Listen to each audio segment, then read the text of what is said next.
Hey guys, welcome back to the STBO YouTube channel. A few days ago, I decided I was going to dive into kind of a DSO deep dive on my own through different podcasts and research on my own. And I know that it's something that a lot of people are concerned with, so why don't we just go ahead and talk about it and make a video on it. So, as always, I am not a professional, nor is SDBO a professional organization, so we always encourage you guys to go and seek professional advice when we're looking at dental business. So I think most of us kind of feel the way that Michael Scott feels here, right? You kind of somewhat know what's going on, but in reality, you have no idea what's going on. Well, a DSO really just stands for Dental Service Organization. And that essentially just means that you're outsourcing a lot of the dental services that happen or the administration stuff outside of the actual practice, the people inside of that. So that can be as small as this local dentist that owns 6 or 7 practices. It could be as big as these big corporations that we know of, like Aspen Dental, Heartland Dental, or MB2. So it holds everything in between those two as well. So I think the real question here is not about DSOs, but more about corporate. Is corporate dentistry killing the industry? Oftentimes you hear these cliche phrases like, oh, the golden age of dentistry is gone, or, oh, well, if I were in it now, I wouldn't go into dentistry or whatever, right? You get these kind of jaded old people that say these things. And it can kind of make you feel like, David versus this big Goliath in the room. So let's go ahead and look at some of the statistics behind what is currently going on. So these stats were pulled from the Bureau of Labor and Statistics and the ADA websites. And I want you to just kind of take a look. These numbers right here, these percentages, are showing the amount of people who reported being an associate or a doctor within a DSO model. So this first column over here is nationwide. So nationwide, you can see that new doctors, being anyone from 1 to 5 years out, there's only 27% of them who are actually working in a DSO. And total doctors nationwide, there's only 13%. It's actually a lot smaller than I think most of us have considered when DSO is so frequently talked about. The second column over here are the Texas numbers, right? So it's a little bit higher in Texas, 37 and 21 respectively. But overall, that's still not as much as I think most of us would have guessed. Another thing that we should look at is practice performance. So the median practice, or the 50% mark of collections in the United States, is less than $600,000 of revenue annually. Now, I was shocked when I heard that. I was very surprised. I thought it was higher because you look at the average collections and that's usually around 1.1 million. And what that's telling us is that there's 2 separate groups that are being created right now. You got those small local practices that produce, that maybe have like four or 5 chairs. And then you have these big practices that are producing lots of money.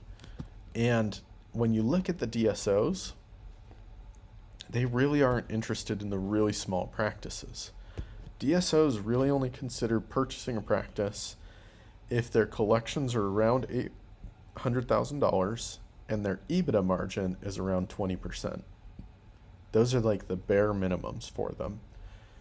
That automatically takes out a lot of practices that they would consider. They would not consider the majority of practices that are on market today, which means that those are still available for you to go and purchase if you want. Now, the reason being is because they're not interested in really introducing these systems that make a business more efficient. They're more interested in the increasing efficiency of a business. And we'll talk about that in detail here. So the DSO structure we've seen is really just that. It's a structure. It's a business model. It can neither be good nor bad. It is just a way of running a business. Now, the private equity behind it, some people have an issue with that. And you, as a business owner, can do good or do bad as a business owner, but the model itself isn't something that's evil. It's just a tool. And we should keep that in mind when we consider why private equity is considered something that a lot of people don't like. Now, it really matters on which group you're looking at. Not all DSOs are created the same. Some perform more sketchy things, and some are actually a lot more above board than your average dentist is. So it really depends on who you're looking at. But generally speaking, these are the 4 reasons why people don't like DSOs or that private equity money coming in. The first one being that they can just consistently outbid you. They are always going to have more money available to give to a selling doctor than any single buyer could ever fathom it giving, right? Unless you're Jeff Bezos' son, there's no way that you're going to have more money than these DSOs. Another thing is the consolidation of the market. We don't like the idea of, this lucrative business model that has been so good at that work-life balance for dentists. We don't like that going away to a big corporate model. We don't like these opportunities when consolidation happens. We don't like the thought that, well, now my job is only going to be a dentist and I don't have the opportunity to do the business aspect of it as well.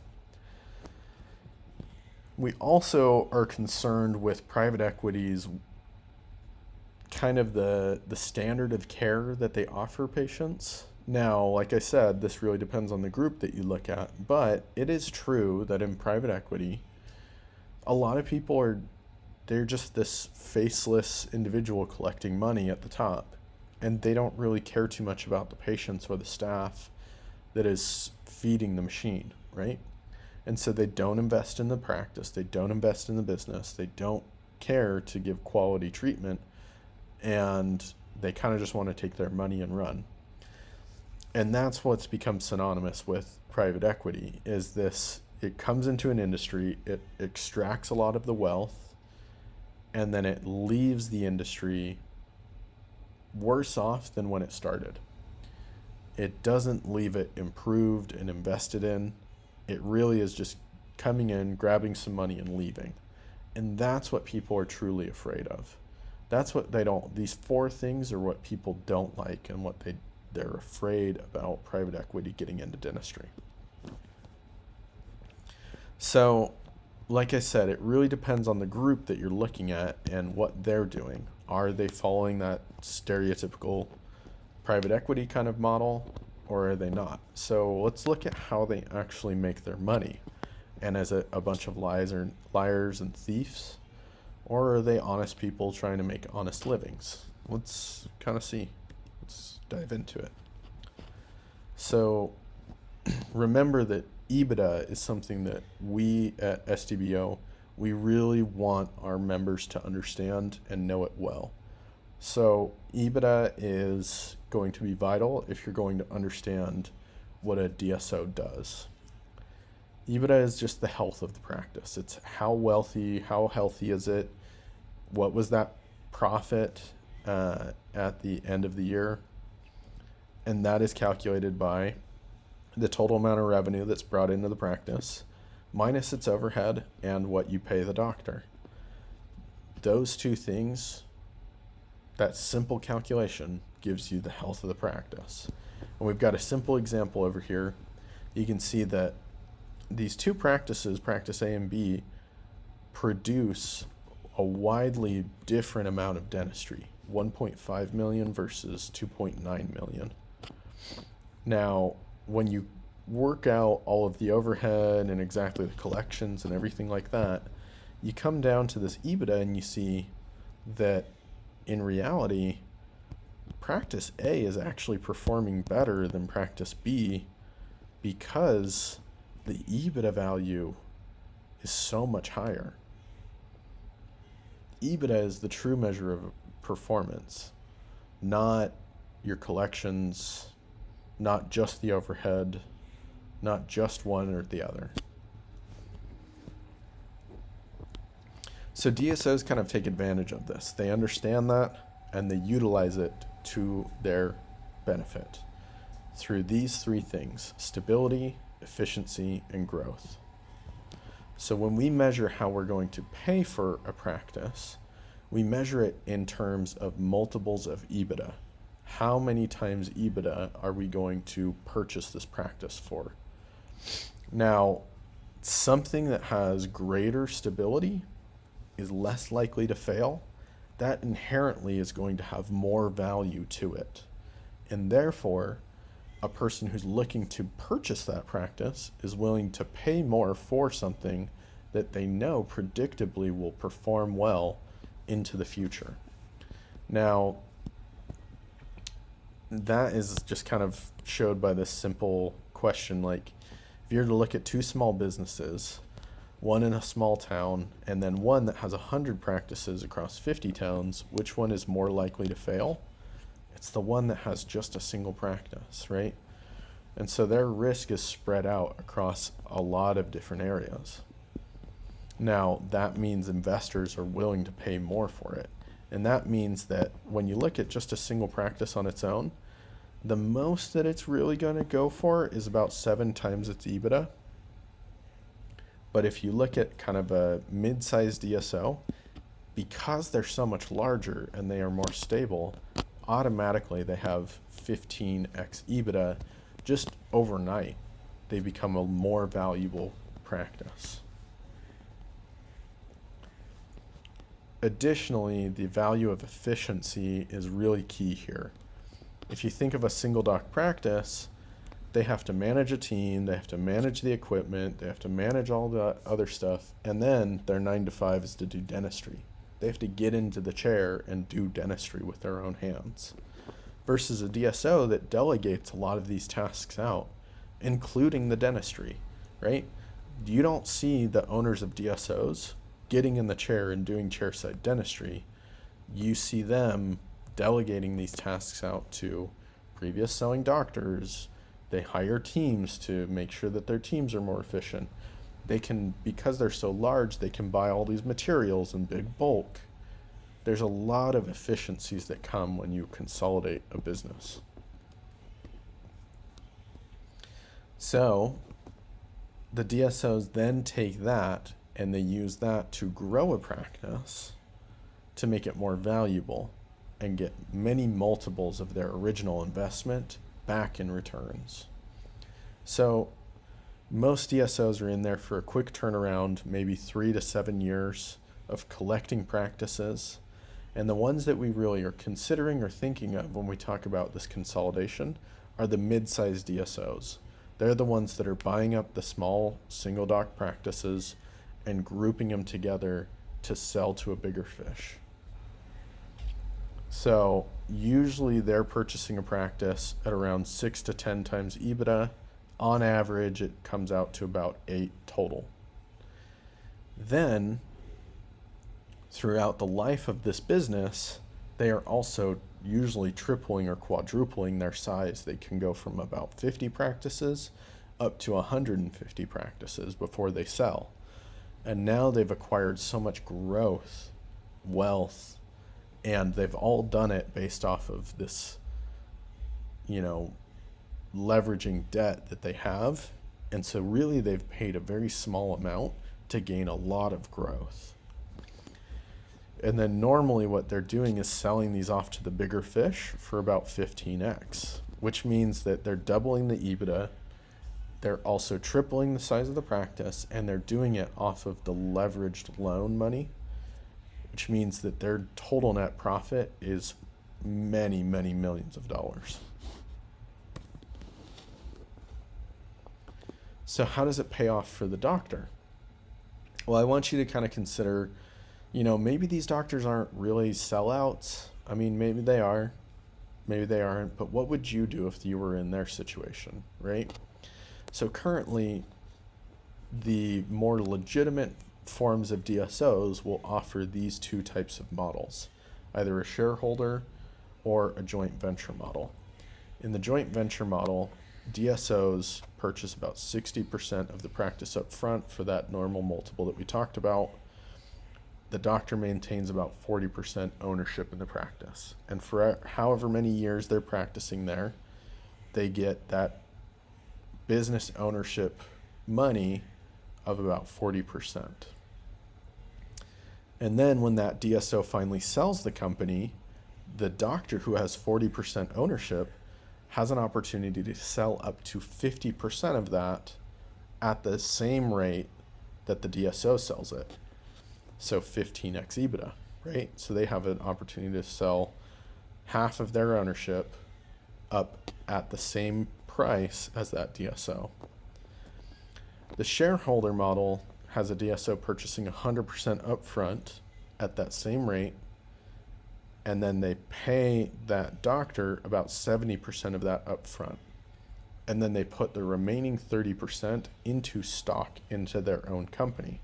So now the selling doctor has stock in the company, and they want that company to perform well over time.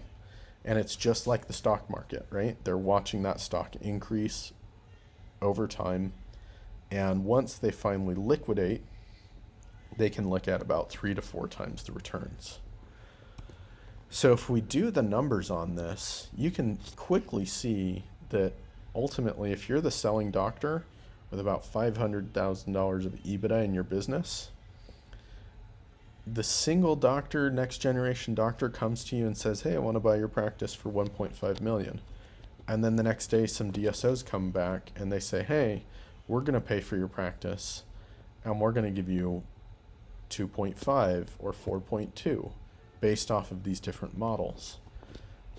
I know it's unfortunate, but in reality, when you look at these people, they just have bigger pockets. They have more money to give to the doctors. And so if you were in that doctor's shoes, what would you do? Would you give up nearly $4 million or over $4 million just based off of principal alone? So all of this might make you feel like, well, we're just screwed and we're just going to be associates, right? How can we compete? You might be feeling down in the dumps, but actually I hope to change your mind about that, because there's still plenty of opportunity out there for the small guys like us.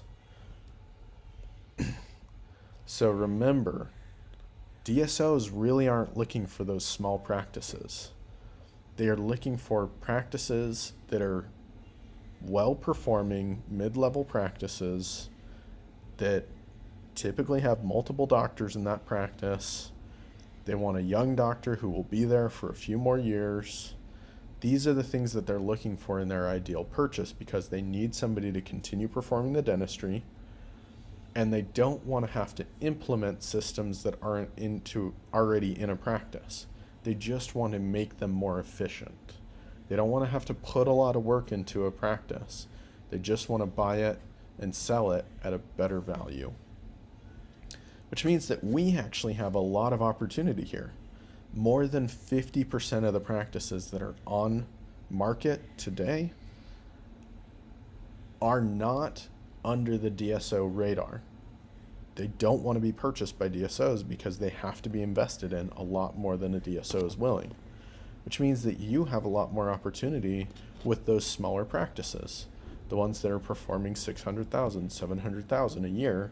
You can look at those and you can say, hey, I'm interested in buying your practice. And usually what you're looking for is somebody who is about 5 to 7 years away from retirement sometimes. That is probably the only arm of financial leverage we have on an individual.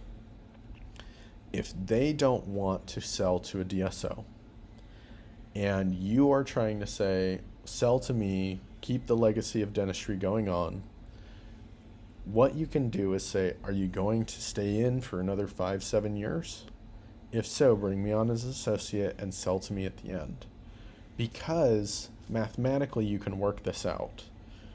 If EBITDA is just the annual profit, right?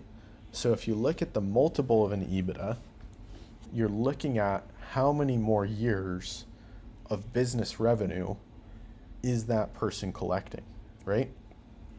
So if we go back to the page of multiple millions, these are some multiple of EBITDA that comes out to usually around 7-8 years worth of profit. They're equivalent in value. That means that you can make the argument of, hey, just stay on for another 5 years and sell to me, and it's the same amount of money. You get the same amount of money, but you get to sell to me rather than selling to the other big groups. Now, I'm not saying that that's the strongest argument in the world, but it is true that the math works out, right? It's the same amount of money that they're taking home, just spread out over 5 years, 6 years, rather than taken all up front through these big joint adventures. Now, all that being said, there's something that we need to understand as the dentists of the future. Private practice is not dead. There is a lot of opportunity. In fact, the vast majority of the market is still available to us. Additionally, we need to understand that the field is changing. Just because it's changing doesn't mean that it's dead. Does not mean that this industry was not worth investing in. It doesn't mean that you should have gone to a different kind of professional school. You made the right choice. Dentistry is an amazing career. The only thing that it requires is that we understand business principles a little bit better than the previous generations of doctors did. It requires us to look towards practice models that aren't so simplistic as that single doc small group practice, right? We want to move that more towards multiple groups or group practices if we want to compete with these bigger DSOs. And then the other thing is that it just means that we need to increase our systemizations and efficiencies in a practice.